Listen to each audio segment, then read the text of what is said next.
there was a patient that made that moment very clear to me.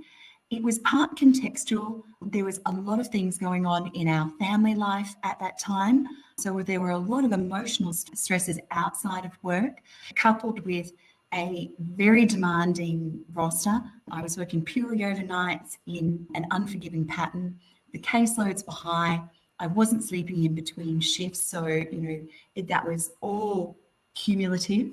And this one particular shift, and I think, your reactions at the time, you could probably, sort of place in the context of everything else going on. Yes, I'm tired, I didn't sleep well.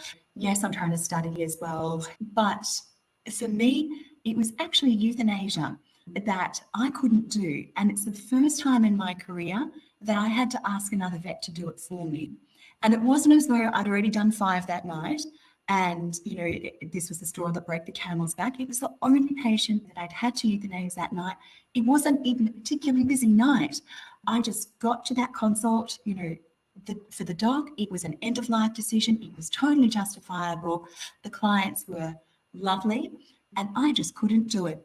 And the dog came out the back, we put the catheter in, and I just emotionally detached, and I could not do it. And I couldn't put a finger on why, but I just had to ask one of my colleagues, could you do this for me? I can't do this right now. I felt it was almost like a physiological, almost a visceral reaction, Rhonda. Again, I didn't cry, I didn't break down, but I just, literally, it's like a stress response. You can't think clearly, you can't process and work methodically as you're trained. I just sort of fell apart.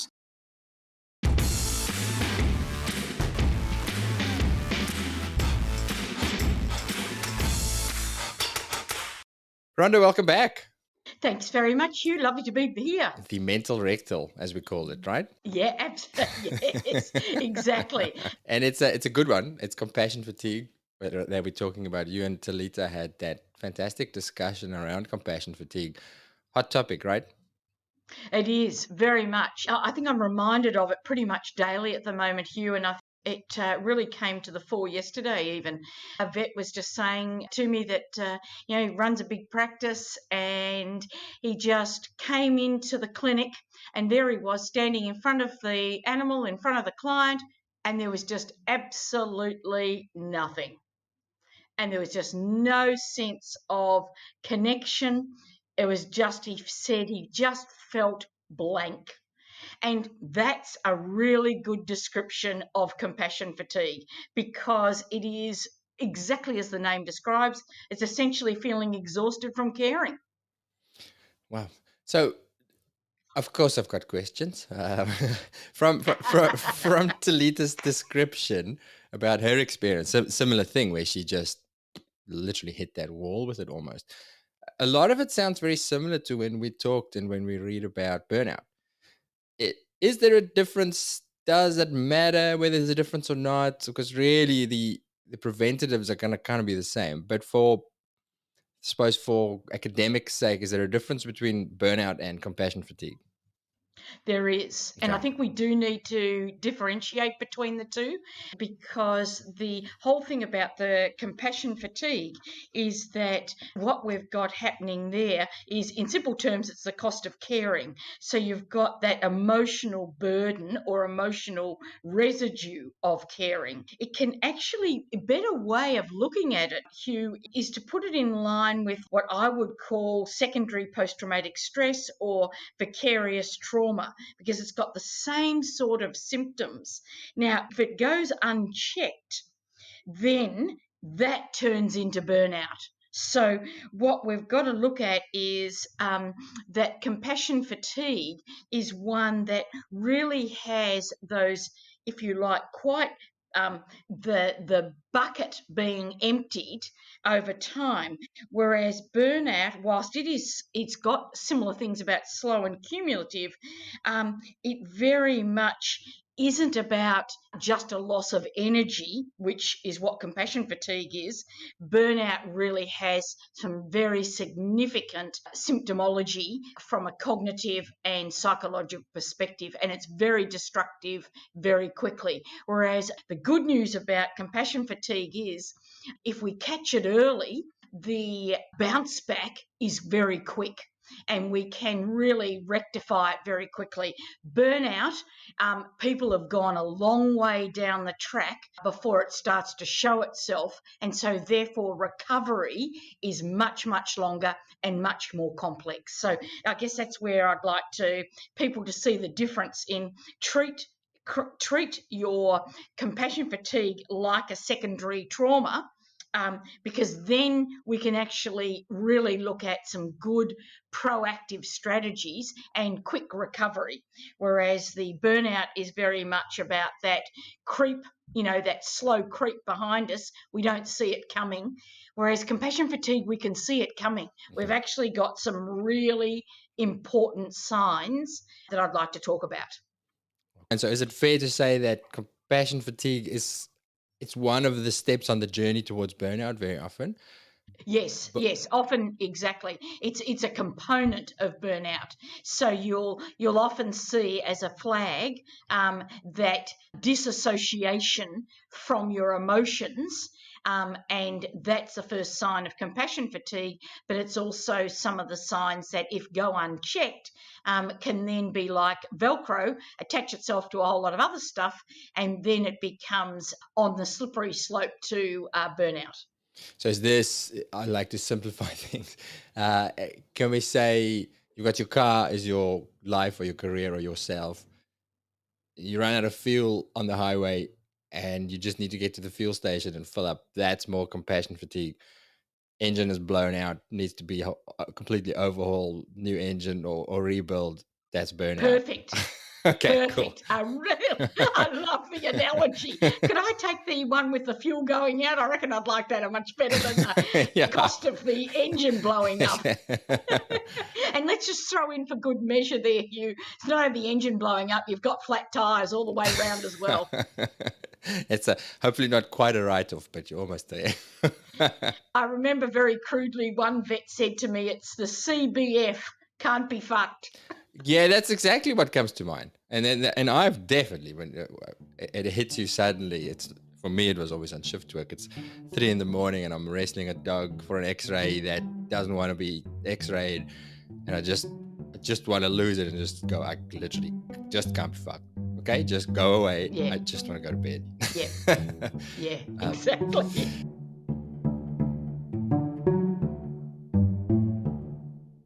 The highs and the lows are profound. You have these climactic stresses where you've got critical patients arriving that need to be stabilized, intense periods of emotions, dealing with the owners in those situations, your own involvement and, personally wanting to help those patients and those clients. And then the lows out the other side, where sometimes you don't get the outcome that we all hope that we would. And so as you progress through your career, those stressful occasions only really become 1 or 2% of the cases that you see. But for me, when I started to see this trend emerging, it was during periods where there were very high caseloads presenting to the emergency department. And I didn't feel that stress. I didn't feel that urgency and that level of desire to go 110% of the way for the patients, for the clients. I never stopped caring, but it wasn't to the same depth. And I almost felt a little bit robotic in how I was, dealing with situations. And you just felt like you were going through the motions. At its best, you felt a little bit tired and, just felt like you needed a holiday and a bit of a break. And at its worst, it reached a physiological level of fatigue and numbness is probably the best way to describe it. It was a lack of joy and a lack of caring about a profession that we entered into because we are so passionate about our clients and our patients, and you lost that sense of joy that makes going to work every day the reason that you get up in the mornings. So let's talk about some of the feelings of what compassion fatigue looks like. I think the really obvious one is that sense of feeling emotionally exhausted or drained, that feeling of the bucket's empty. I don't want to care. I can't care anymore. Like what the vet said to me yesterday, he said blank, but I like feeling like a zombie in the face of things that normally you'd react to, like a death of a pet, etc. And you just numb. And you find yourself listening to a client and they're talking about something quite terrible and your mind's just gone wandering off. You've virtually switched off, or you've shut down, and you're off onto something else, or you're just not even taking in anything. And so that's at one end. I think the other is, and I do see this, and particularly, we're 2.5 years into COVID, so that level of intolerance to clients, and you see them, and some of them are, so we've got to be very careful here that some of it's very rational, that some of the clients are very demanding, unreasonable, they're irritating, and as the guy said to me yesterday, they're just giving me the shits. And so he doesn't feel any sense of tolerance with the client, and feel like just they're talking drivel and trivial stuff. Yeah, you get a feeling. Here's a good description for me is when you see that consult pop up, or the receptionist says, "Oh, they've got this consult, blah blah blah. This just happened," and you go, "Why can't you freaking idiots just stop being so stupid and just take care of your pets? Can you not just Exactly. stop doing these dumb things? I just want to have a cup of coffee." Yeah.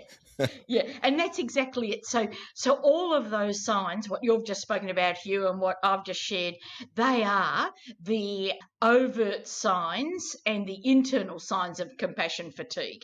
And and our colleagues can pick it up really quickly. Vet nurses and vets say to me that they can really pick up those subtle changes. They might be doing euthanasia, they might be just doing a consult, they might even be doing a new puppy consult, and the whole puppy's bouncing around all over the place, and there's just no connection from the nurse or the vet with that. And so our colleagues are very astute when it comes to those subtle shifts. And I guess when we start to talk about how do we jump in early to get on top of this, I've got to say our best source of support and our greatest way of being able to really flip this round quite quickly is to give ourselves permission as a team, and say, listen, if there's any signs that I'm chilling out here and I'm really just disconnecting from what's going on around me, or what's happening with the client, or what's happening with the animal, flag it, because that's going to be our number one sign for me to do something about it. And often we tolerate change in ourselves, and we adapt to that subtle unconscious change, whereas our colleagues who are rostered with us can pick it up really quickly. And so if we give them that license to say something, then we're not doing that unconscious adaptation. We can actually say, oh, gee, I've got to do something about this now.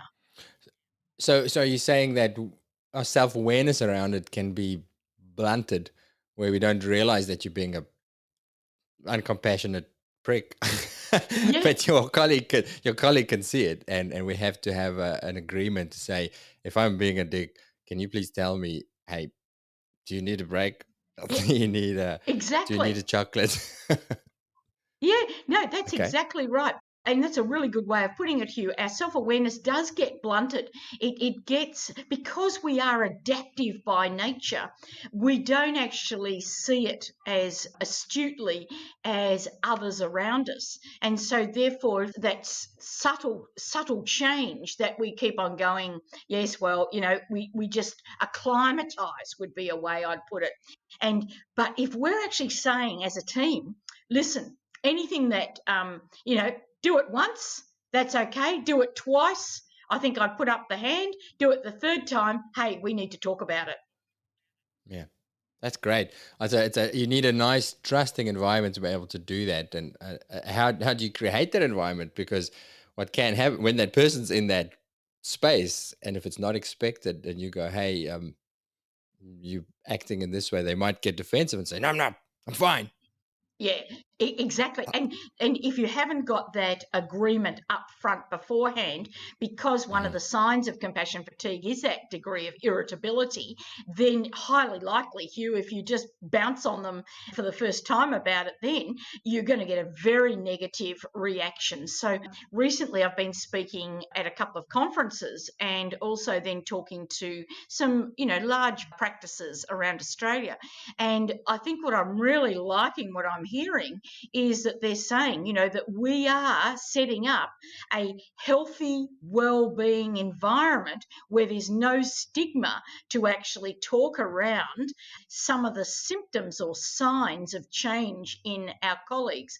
And to the point where they're having some, stand-up conversations, some stand-up team meetings on a daily or a weekly basis where they can actually express their emotions, or because it is exactly what you said, Hugh, a trusted environment, they can actually say to one another, hey, Hugh, you just didn't seem yourself yesterday, or I've just been noticing over the past couple of weeks, normally you'd have a good chuckle when little puppy comes in for consult or having their first rounds of injections, and you just were just not yourself. You just were going through the motions. And so that's okay, because people are not saying, oh, he's having a crack at me, or they're criticising me.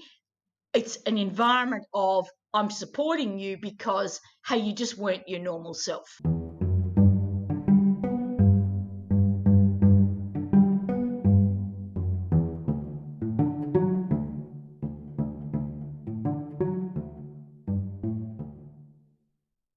We are so used to generating problem lists and differential lists and methodical treatment plans.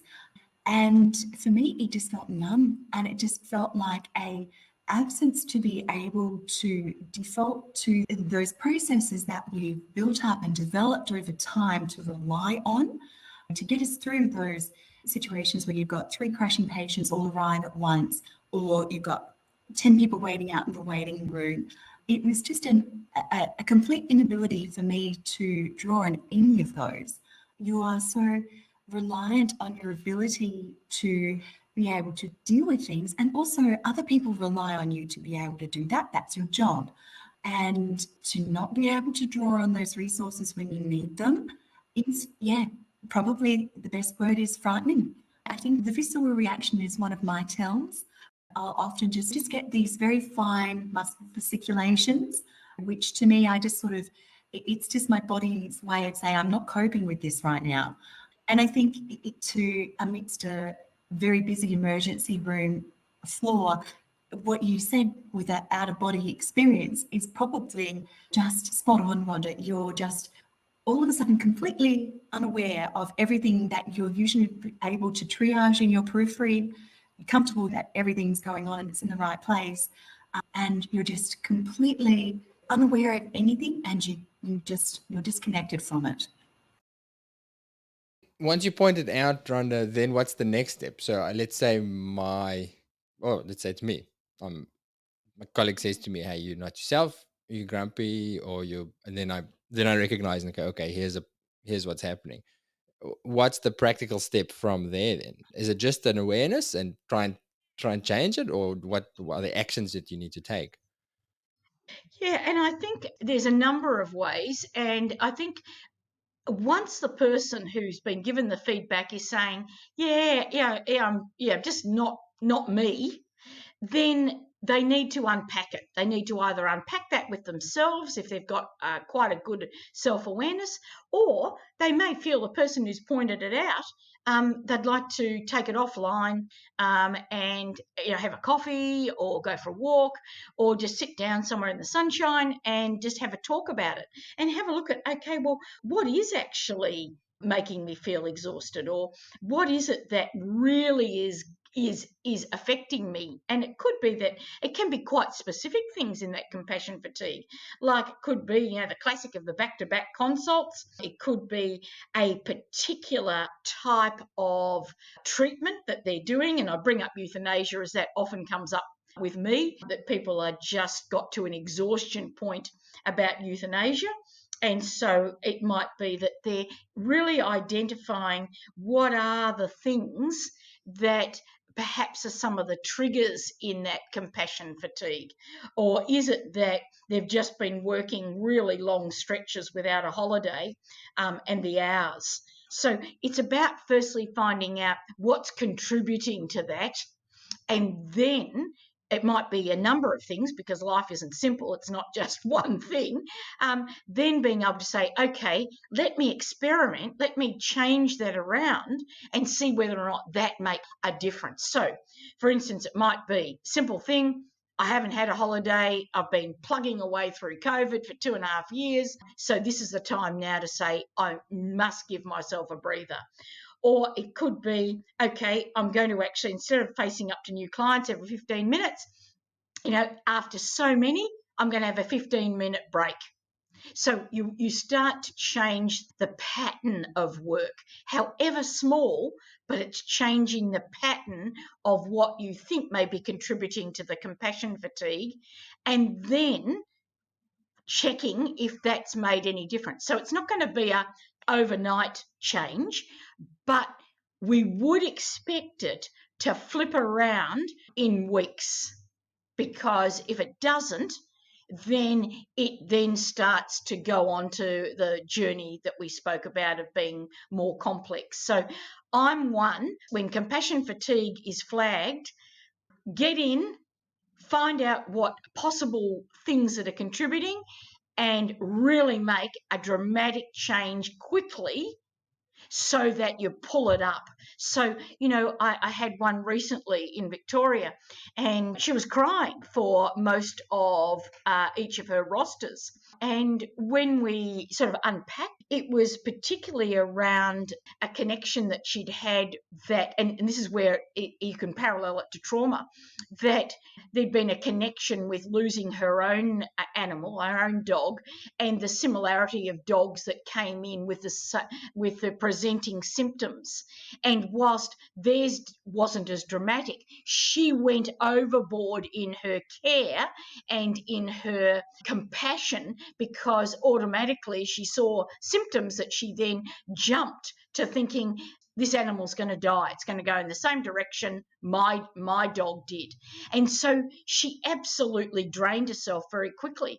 And so therefore there was that teariness with that compassion fatigue. So she didn't have numbness. She just had a untapped emotion, which then flipped from 0 to 100, and then she had nothing. And so she went from teariness to blank.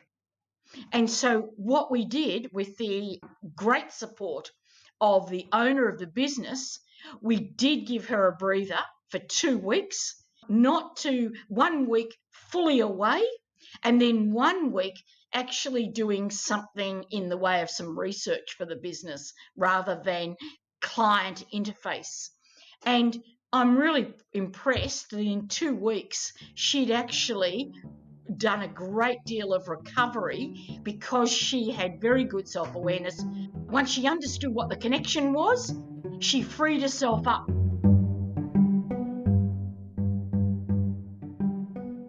I put some firmer expectations around myself in terms of my personal boundaries, but also my work boundaries. Everything personally that was going on in the background for us at that time, we changed states. My husband had changed careers. The children, who were very young, they were 3 and 5, had changed schools.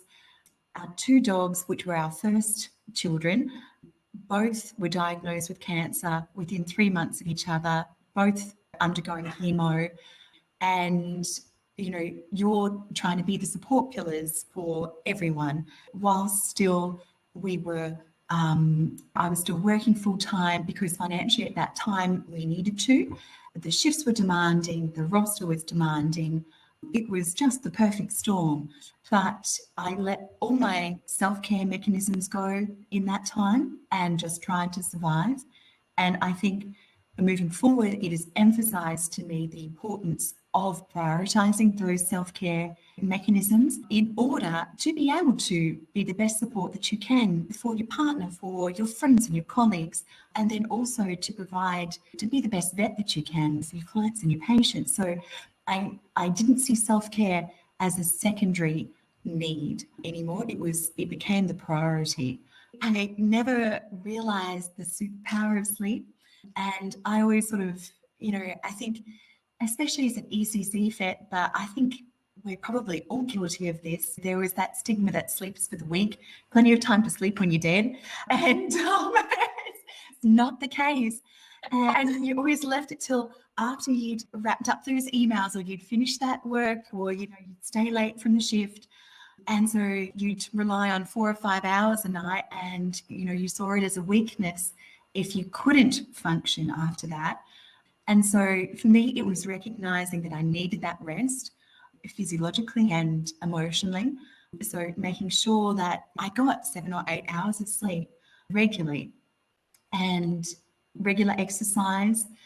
I'm very active. I've done triathlons for many years, but to make sure that that is a priority, not just as a almost like a guilty pleasure that I used to indulge myself in, but as a way to help build my own resilience.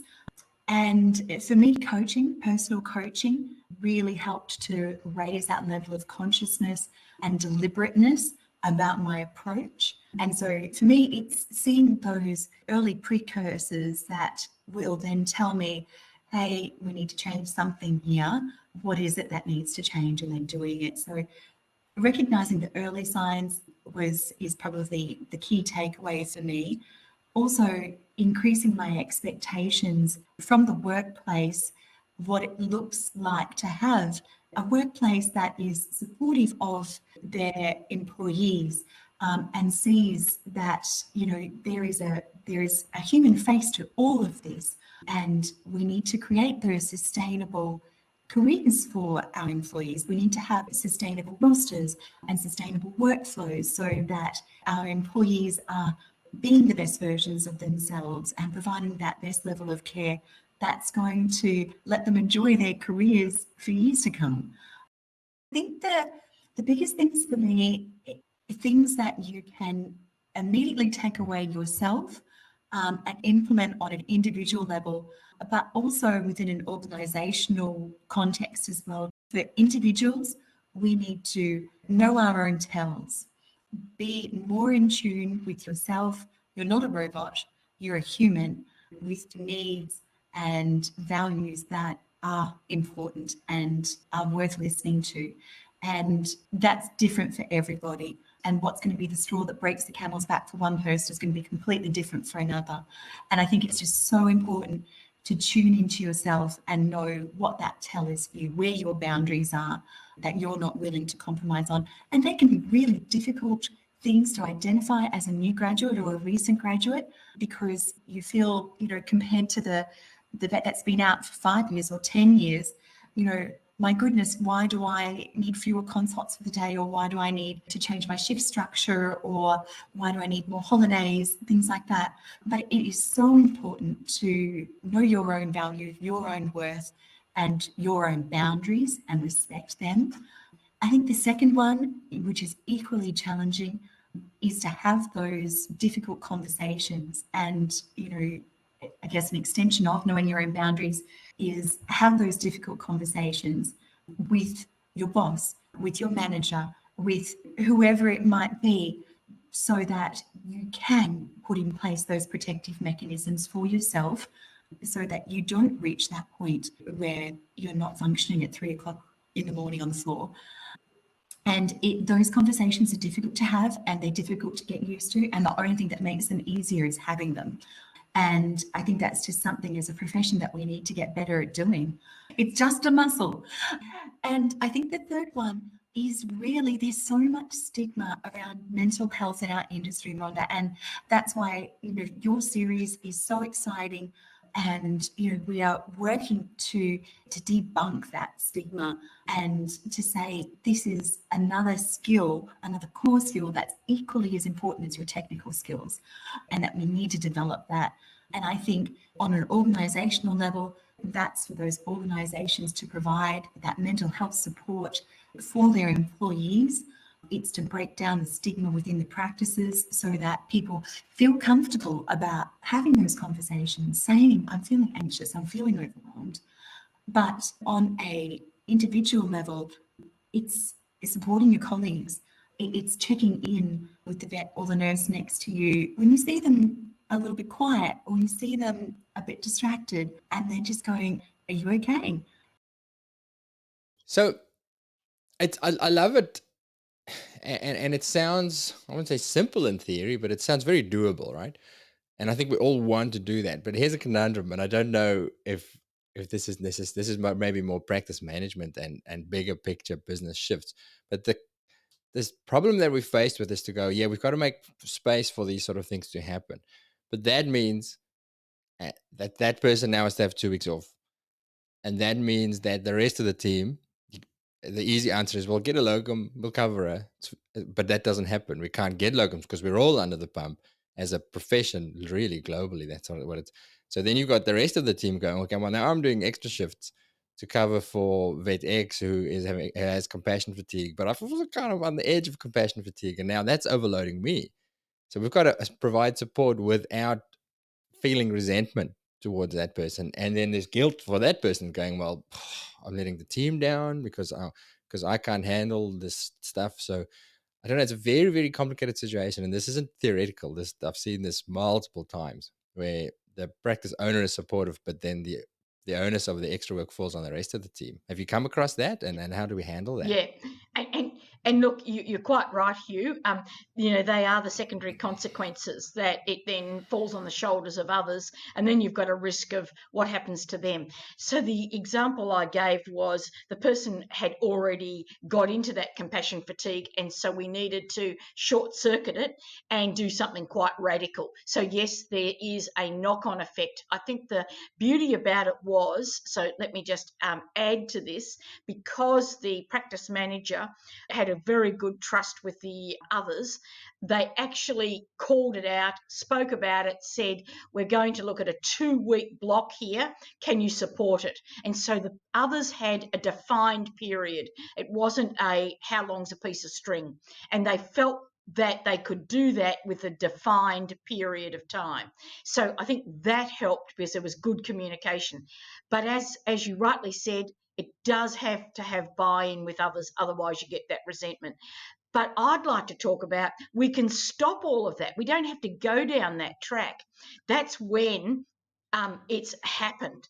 I'd like to be at the proactive end, the pointy end, and going, hey, if we looked at this as a team, as individuals, and we look at our self-care, we look at our, as we know, it's bandied around a lot, the word resilience, but we look at what are my triggers, then let me get at the front end so I'm embedding into my week things that will stop me from actually getting into that compassion fatigue space. And, it's an oxymoron, but the key one is that whilst compassion fatigue is exactly what it says, you're tired of caring, the antidote is actually connection with people who you love and trust. Because unlike the clients, the ones who you love and trust are giving emotion to you, not taking yours away. And that's the big difference. So, I hear people say to me, oh God, Rhonda, how can you say connection? I'm over connection. I'm bloody, you're giving me the sort of the poison chalice. But it isn't. It's actually connection with a different type of person because they are giving back to you, not you are getting drained further. So would that be a different kind of client, or are we talking outside of work? Do you go and connect with your personal relationships to get that positive energy for work, or can you achieve this within the workplace? I think depending upon people's environments, I think you can get it from both. That certainly from your personal life, where you have people who you can trust and people who you connect with, and you know that they will replenish you with, that great emotional support. And hopefully, there might be at least one, because I'm not after quantity, I'm after quality. There might be one person in the work environment who also nourishes you emotionally, just because it could be through humour, it could be through some common interest, but they're not draining you. They're not taking more away and depleting your emotion. They are topping you up. And so it's important to identify who those people are, and they're the ones you go to, because at a proactive level, they're the ones who are going to really shield you from compassion fatigue. And then we need to look at things that you can do. So that's connection. That's the big one that I really advocate. And then you can do the smaller things, like how you deal with your day, how you debrief at the end of the day, how you see, all right, what out of the day was really challenging. And being able to voice it. And that purely could be voicing it to yourself. As you drive home, you speak out aloud. Okay, what was the shitty thing that happened today? What was the great thing that happened today? And so you're letting go of it. I have some great vets who share with me that the way they leave home and the way they come back to home, they absolutely deliberately have like a change in their environment. So simple things like they strip off some of their clothes as before they walk in the door. So, and it's come from COVID, but people are now seeing it as a great thing that they're taking off some of their vet clothing before they come into home. So there's a literal and figurative stripping off of the day, going and having a shower, or going and, going for a walk, or just doing something that is a deliberate punctuation and a gear change between being at work and then coming home. And even if that's at 2 a.m. I love this, Rhonda. I love the connection and compassion as an antidote to compassion fatigue. Uh, and it shows, when we talk, I've said this several times on other episodes, when I talk to vets on the podcast, and the ones who are thriving and resilient and who are 30 years out and they love being vets. And the thing that they always say is, I love the connections I have with the people at work. Almost nobody ever says, I love the fancy surgery I do, or I love all the dogs that I say. They do, and that's obviously a key thing, is that desire to heal and to help and to cure. But it's the human connection that keeps them resilient. So it's so cool that there's actual science behind it. Yeah. And the thing we've got to understand here, why are people attracted to the veterinary practice? Because they're a caring bunch of individuals.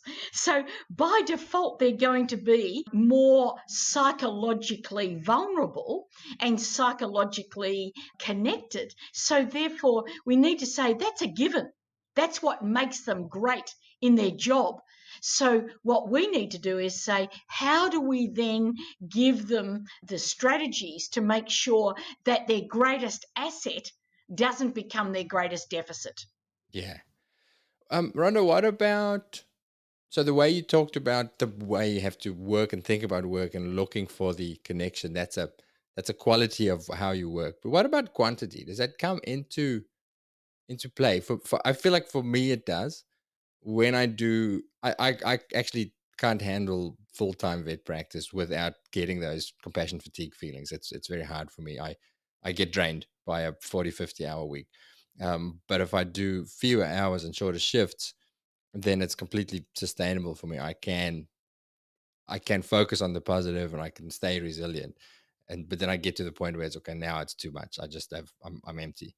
Is that the thing that you find as well? And obviously it'll be different for different people in different stages of their lives, but does it play a Yeah, role? and Yeah, and you're right. It is extremely different. It's everyone's on a continuum. For some people, the hours of work, the type of work, the consults they're doing, all of those are variables that need to be explored. And for some people, they actually don't mind the back-to-backs, and because of the stage they are in their practice, they love it. They're a sponge. They want to keep doing it at that pace.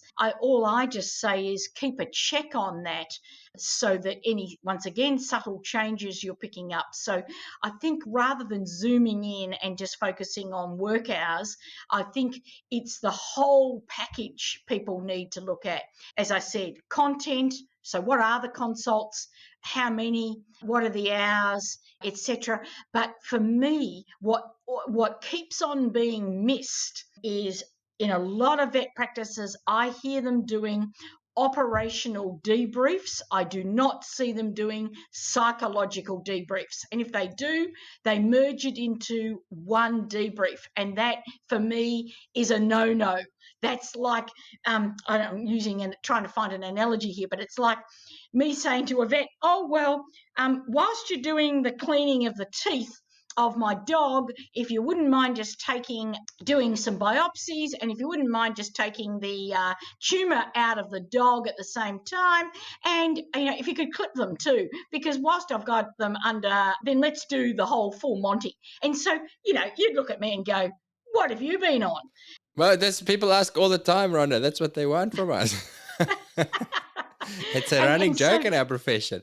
Vets always joke, if I'm scheduled for a knee surgery, I always say to the anaesthetist beforehand, would you mind clipping my nails while I'm out?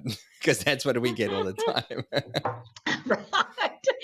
And so, so I say the same with the debriefing. I can't highlight how important it is to embed it into a daily or a weekly style of the practice operating. So it's not waiting for the shit to hit the fan. It's actually something that's just built in, just as if you eat, drink, go to sleep, that sort of thing. It's the same paradigm. And so you're just saying, okay, and it can be as simple as, Hugh, let's look at the week. Let's look at the wash up of the week. Tell me the top 3 great things that have happened this week. And then tell me the 3 real challenges that, as you were driving home and your head hit the pillow, you started to think about. And then we just explore that a little. I let you talk, not into problem solving, not even to making you feel good, just letting you talk. And that's all that, in 90% of the time, that's all the person needs for diffusing it. Otherwise, if it gets caught up in them, then it's unspoken, it's unidentified, and then the next week adds to that. And so then we have that compassion fatigue building. Beautiful. Rhonda, as always, a pleasure and a privilege. Thank you for speaking to us. Thank you for what you do. We'll share your details and how people can get in touch with you in the show description. Thank you, Taleta, for sharing your story so openly and honestly. Have a marvelous week, everyone. We'll speak again soon.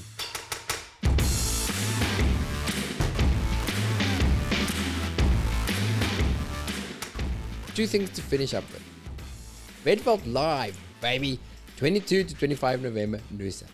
2 days of clinical content with Prof. Jill Madison and Prof. David Church, the oracles of smallest medicine. But this is not your average conference. We are going full Redveld. This means that our clinical content will be less lecture, more interactive. Lots of questions, interviews, case studies. Yeah, we're going to learn a few things, but what we really want to learn is how to think better. And then there's the non-clinical stuff. We are kayaking in a World Heritage Site. We're doing yoga on the beach. We're surfing. We're hiking. We're climbing a mountain. We are doing cooking classes. Definitely a fair bit of eating. My favorite ice cream shop is across the road from our venue for day 2, which also happens to be across the road from the beach. And on the last day, we are doing a 4-hour session with Philip McKernan from episode 17. It is going to be epic. I'll put a link for the full event in the episode description, but don't book there. Email us at podcast@gmail.com and tell us that you heard about it here, and we'll send you a VetVault listener code discount. Thing number 2, our VetVault clinical subscribers already know about this conference, and a bunch of them have already booked. And what's more, they are almost certainly a few steps ahead of most of us on the knowledge front when it comes to the topics for the conference, which is endocrinology conundrums and clinical reasoning. This is because they've already listened to hours of amazing content with our 2 conference guests on the Medicine podcast, plus around 80 plus hours and counting of other medicine, surgery, and emergency and critical care content. They're a smart bunch, our subscribers, and they're getting even smarter, which is why we call them our VetVault nerds. You should be a nerd. Check it out for free for 2 weeks at vvn.supercast.com.